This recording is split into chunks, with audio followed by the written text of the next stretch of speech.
है मेरी ज़मीं अफसोस नहीं जो तेरे लिए सौ दर्द से महफूज रहे तेरी आन सदा, चाहे जान मेरी ये रहे न रहे।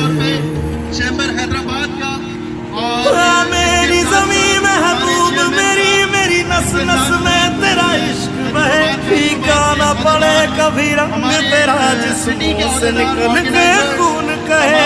बहुत शुक्रिया।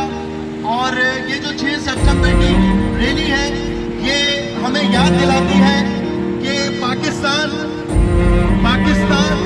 हमें जो आजाद मिला इसके पीछे तेरी मिट्टी में मिल जावा गुल बन के मैं खिल जावा, इतनी सी है दिल की आपके सामने आरज़ू। मौजूद है।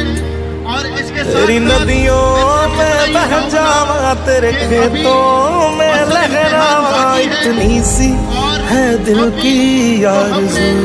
जरा सी कोशिश की है दुश्मन को दिखाने के लिए।